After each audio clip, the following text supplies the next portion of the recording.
वृद्धि संधि में अगर हम बात करें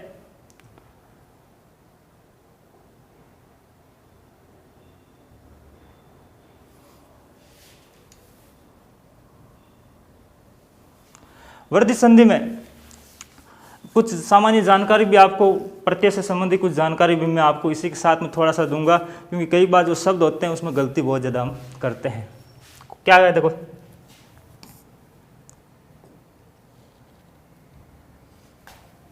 देखो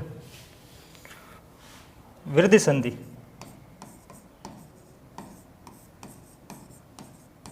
स्थिति यही रहेगी, प्लस के पहले क्या मिलेगा, ए या आ मिलेगा।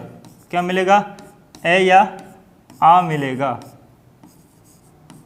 और प्लस के बाद में वहां तो देखो, जब आपने गुण संधि पढ़ी थी तो गुण संधि में हमने देखा था कि प्लस के जो बाद में है वो ई, बड़ी ई, उ, बड़ा उ, वो देखा था, ठीक है, और री देखा था। यहाँ पर क्या मिलेंगे, अब उससे मिलके जो हमारे सामने गुण संधि में जो बने थे ना ए ओ, वो यहाँ मिलेंगे। ए या आ के बाद ए आ गया, या ए के बाद आई आ गया, या आ के बाद आई आ गया। इन चारों ही स्थितियों में आपके सामने वृद्धि आई ही होगा, ये वृद्धि संधि कहती है। ऐसे ही लो, ओ वाला ले लो,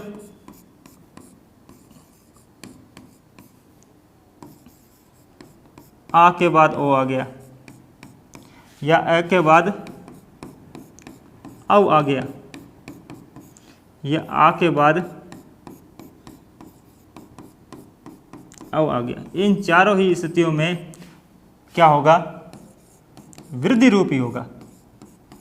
क्या होगा, वृद्धि। जो इसमें से सबसे बड़ा है वृद्धि, एक मात्रा की वृद्धि हो रही। वहां तो देखो गुण संधि में हमने क्या देखा था, बताओ, क्या ए था और क्या था, ओ था और अर था, यही दिखा था ना। तो वृद्धि में मतलब एक मात्रा की वृद्धि हो रही है, क्या मिल रहा है, आई। और इसमें एक मात्रा की वृद्धि हो रही है तो क्या बन गया, औ। और अर का संस्कृत में आते हैं, हिंदी में नहीं, आर। तो ये रूप आपको देखने को मिलेंगे, ठीक है। चूंकि मैंने इसमें आपको बताया कि एक थोड़ी सी और वृद्धि संधि जानने से पहले, क्योंकि जब उदाहरण जब हम पढ़ते हैं ना तो हमारे सामने ये होता है कि इसमें ए की मात्रा लगाऊं कि आई की मात्रा लगाऊं, कौन सी मात्रा लगाऊं। तो एक प्रत्यय से संबंधित छोटी सी आपको ये यहाँ जानकारी भी आपको रखनी है। कुछ प्रत्यय होते हैं, प्रत्यय क्या होते हैं, किसी शब्द के पीछे जुड़ने वाले शब्दांश होते हैं, ठीक है। वो जैसे अ प्रत्यय है, ई है, दीर्घ ई है, ऐ प्रत्यय है, इक प्रत्यय है, या यह प्रत्यय है। ये प्रत्यय जब किसी शब्द के पीछे जुड़ते हैं ना तो क्या करते हैं, इन प्रत्यय की खासियत क्या होती है, ये पीछे तो जुड़ते हैं लेकिन साथ साथ में जो आदि वर्ण होता है, यानी पहला जो वर्ण होता है, उसमें भी परिवर्तन कर देते हैं। क्या करते हैं, परिवर्तन। और कैसा परिवर्तन करते हैं, देखो ये परिवर्तन ये करते हैं, अगर आदि वर्ण ए है या आ है तो वो उसको क्या कर देगा, आ कर देगा। आदि वर्ण अगर ई या ई है या ए आई में से कोई सा है तो उसको क्या कर देगा, आई कर देगा। आदि वर्ण अगर ऊ या दीर्घ ऊ, ओ और औ में से कोई है तो क्या करेगा, दीर्घ सबसे वृद्धि वाला जो रूप है वही करेगा, औ। आदि वर्ण अगर री है तो उसको क्या कर देगा, आर कर देगा। क्या कर देगा, आर कर देगा।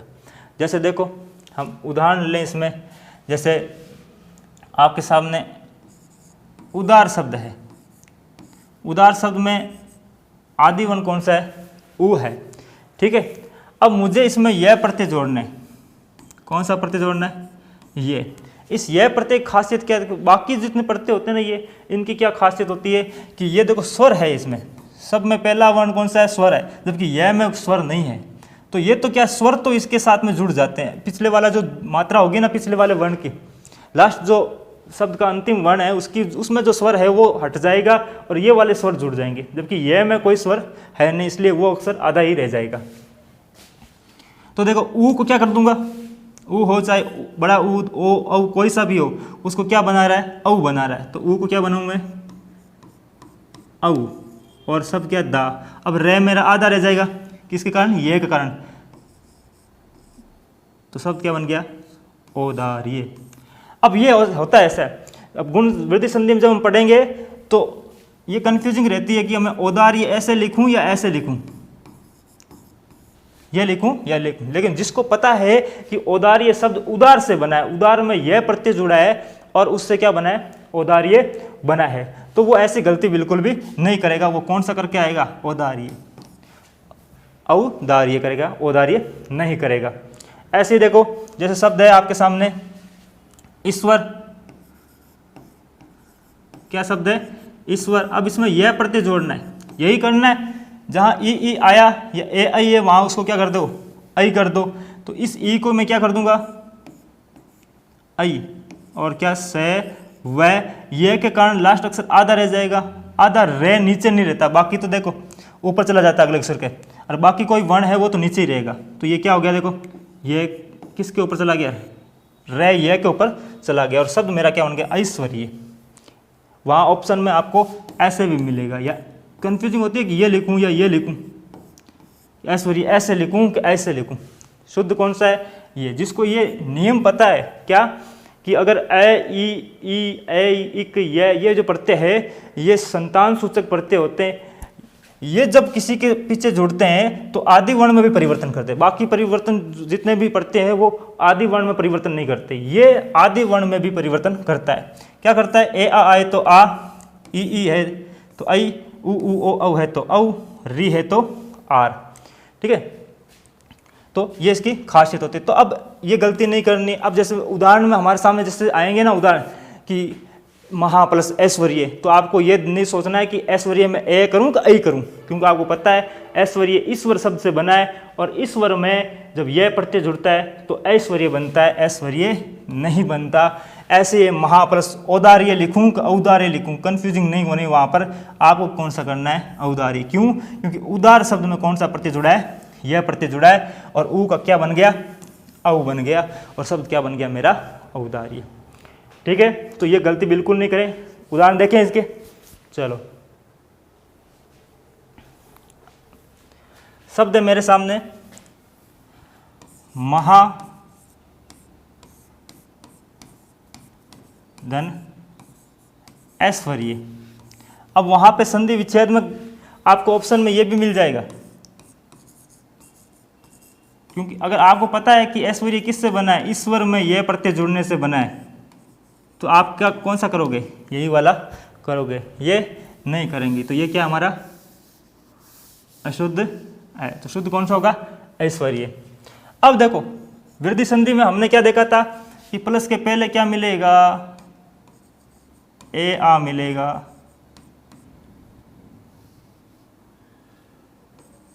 और प्लस के बाद में क्या मिलेगा,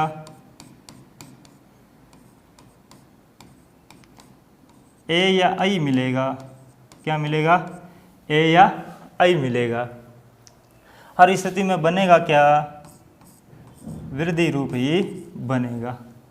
ठीक है, अब महा में कौन सा वर्ण है, आ, और यहाँ कौन सा वर्ण है, आई। कौन सा, ये वाला सही है ना, एकदम यही बन रहा है। दोनों मिलके क्या बनेंगे, आई की मात्रा भी बताई थी मैंने कितनी है, एक मात्रा दिखती है, लेकिन ये एक ऐसा भूत है जिसकी एक मात्रा दिखती है, लेकिन जब वर्ण में घुसता है ना तो पता चलती है वास्तव में इसके दो शींग है। तो कितने बनेगा, क्या आई ही बनेगा, लेकिन इसकी मात्रा लगते समय कितनी होती है, 2।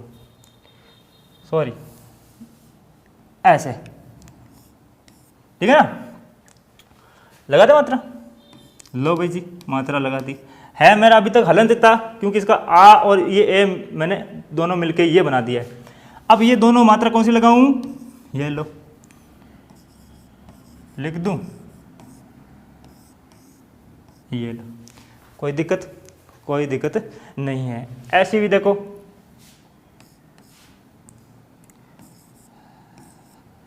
परम धन ऐश्वर्य, अगर ईश्वर मिला तो वो तो संधि कौन सी हो जाएगी, ए और ई मिलके गुण संधि हो जाएगी, ए वाली, परमेश्वर हो जाता है, ठीक है। लेकिन ऐश्वर्य मिला तो इसका जो ए है और यहाँ इसका जो ऐ है, ये दोनों मिलके क्या बन जाते हैं, ऐ बन जाते हैं। और अब मात्रा किसकी लगाऊंगा, ऐ की। तो मैं कौन सी मात्रा लगाऊंगा, ऐ की। कैसी मात्रा होती है, दो ऊपर से। कौन सी मात्रा लगा दी, ये देखो, दो लगा दी। अब मेरा क्या बचा, आधा से व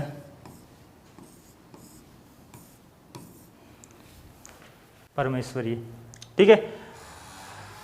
और कौन सा रूप देखा था इसमें, ये देखा कि ए के बाद में ओ आ जाए, ये आ के बाद में ओ आ जाए, या ए के बाद में औ आ जाए, आ के बाद में भी कौन सा आ जाए, औ आ जाए। कौन सा बनेगा जी, दोनों ही स्थिति में कौन सा बनेगा, औ ही बनेगा, वृद्धि रूप ही बनेगा। ओ आ जाए चाहे औ आ जाए, ए आ जाए तो ऐ आ जाए, वृद्धि रूप ही बनेगा। ऐ वृद्धि होता है, औ भी वृद्धि होता है। उदाहरण देखें, महाधन औषध, महाधन औषध मिला क्या आपको, आ मिला, इधर क्या मिला, औ मिला। किसका कह रहा है, ये वाला देखो, ये बेटर है ना, तो अभी क्या बनेगा, औ बनेगा। दोनों को मिलके क्या होगा, औ आदेश ही होगा।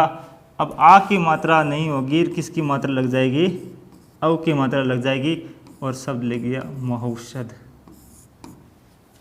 कौन सी मात्रा लग गई, महौषध, ठीक है। अगला देखिए,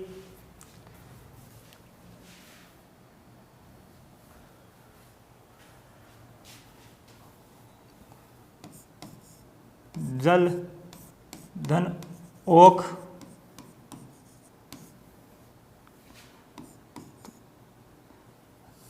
जल में कौन सी मात्रा है, स्वर कौन सा है, अ। आगे क्या दिया हुआ है, ओ। चाहे ए आ जाए चाहे ओ आ जाओ, दोनों मिलके क्या हो जाएंगे, औ। किसकी मात्रा लगाऊंगा, औ की। किस में लगाऊंगा, ले में। ये औ की मात्रा लगा दी, अगला कै मैंने लिख दिया, ठीक है। ऐसे ओग भी जुड़ता है, शब्द मिल गया, मान लो जलोग। तो क्या देखो, औ की मात्रा मिल गई ना, तो मिल गई तो हम क्या करेंगे, या तो इधर ए आएगा, या इधर क्या आएगा, आ आएगा।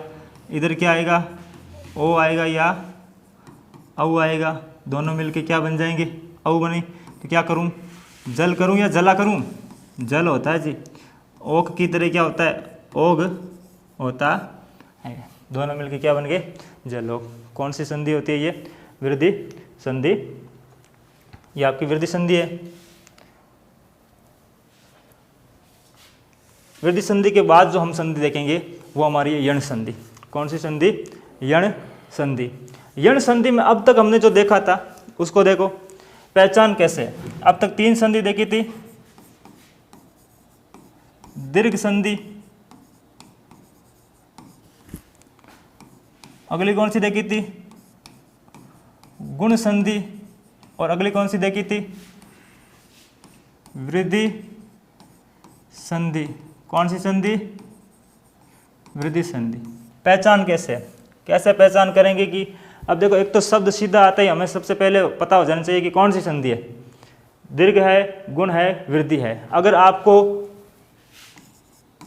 दीर्घ आ की मात्रा, दीर्घ ई की मात्रा या दीर्घ उ की मात्रा कहीं भी दिखे तो कौन सी संधि है, दीर्घ संधि। जैसे रामावतार शब्द है, रामावतार में आ दिखा ना, रविंद्र, तो रविंद्र में बड़ी की मात्रा दिखी, कौन सी करेंगे। यानी शब्द को देख के समझो कि पहले तो ये देखो कि संधि कौन सी है इसमें, ठीक है। फिर संधि विच्छेद पूछ सकता है कि संधि विच्छेद करो, तो वो दोनों जो शब्द हम टुकड़े तोड़ रहे हैं वो सार्थक सही होने चाहिए, सही लिखे होने चाहिए। वर्तनी संबंधी अशुद्धि उसमें नहीं होनी चाहिए। रवि में छोटी ई की मात्रा लगाऊं या बड़ी ई की मात्रा, वो सही लिखनी होनी चाहिए, ई की मात्रा छोटी होगी। ऐसे ही ऊ है भानुदेव वाला, सिंधुर्मी वाला देखा था। तो बड़ा दीर्घ आप दीर्घ ई दीर्घ ऊ दिखा तो कौन सी संधि? दीर्घ संधि। ऐसी गुण संधि की पहचान क्या थी कि आपको ए अर्थात ऐसी मात्रा दिखी, ओ अर्थात ऐसी मात्रा दिखी, और अर कौन सी? अर। इसकी मात्रा क्या दिखेगी? ऊपर आपको रे दिखेगा, और आगे जो इससे पहले रे से पहले क्या दिखेगा आपको? ए दिखेगा। जो स्वर होगा वो कौन सा होगा? ए होगा। इससे पहले व्यंजन में कौन सी स्वर की मात्रा होगी? ए की मात्रा होगी। तब क्या है? अगर ये कहीं आपको दिख रहा है ऐसा, तो आप ये समझ लो कि इसमें गुण संधि है, और वहीं से आप उसका संधि विच्छेद कर दो। जैसे महेश हमने देखा था, तो क्या है? तो वापिस उसका टुकड़े तोड़ सकते हैं। ए होगा या आ होगा?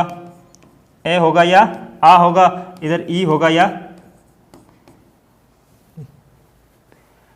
किस प्रकार? और वृद्धि संधि में क्या देखा था?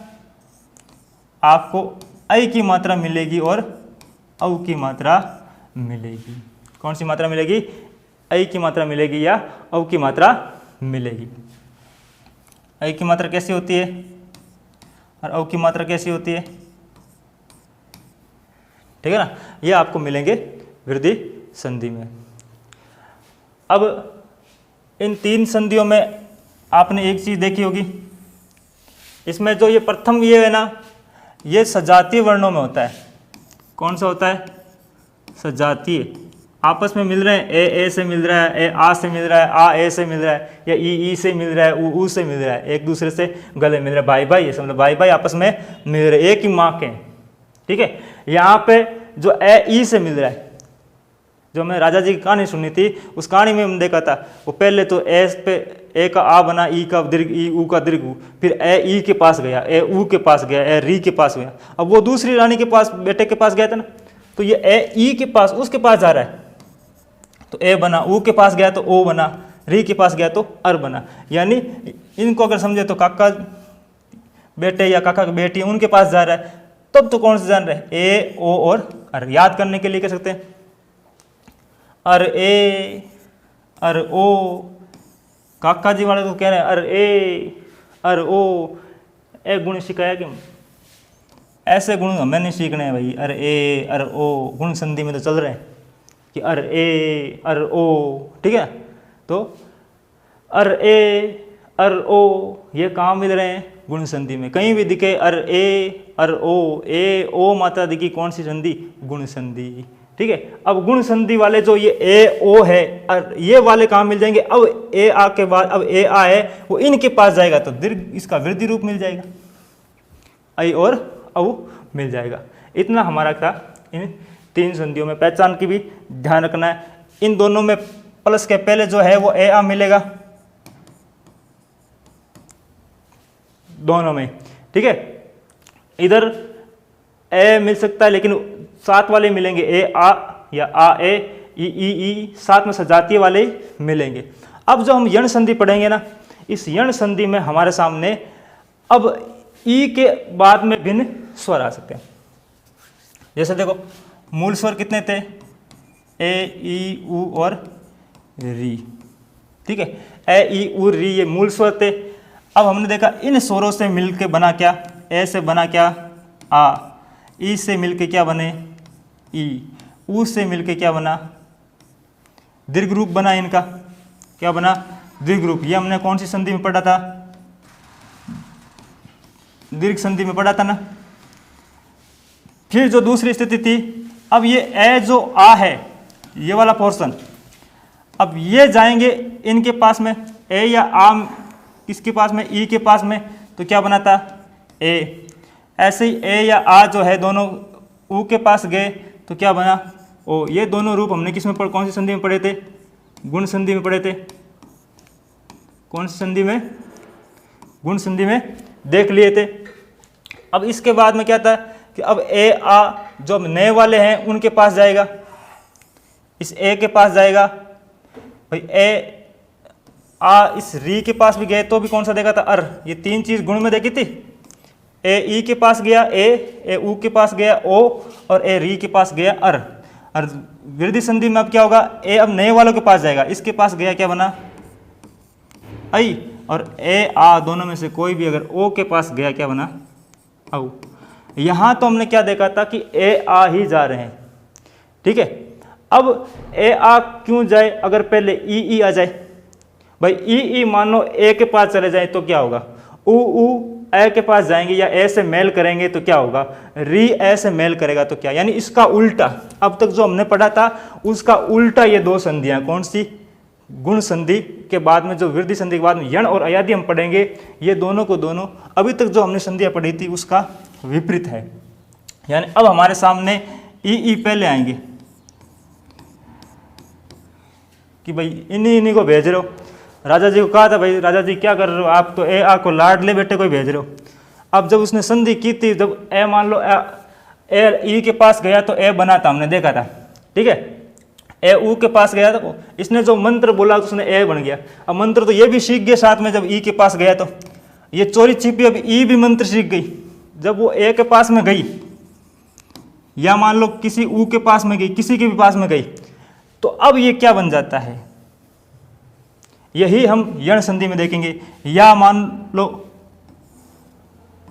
ऊ है, वो ए के पास में गए या ई के पास में गए, तब क्या होता है, यानी अपने से भिन्न किसी असमान स्वर के पास जाते हैं तब क्या होता है, यही हम यण संधि में देखेंगे। ऐसे ही री होता है, री भी ऐसे ही असमान स्वर के पास में जाता है।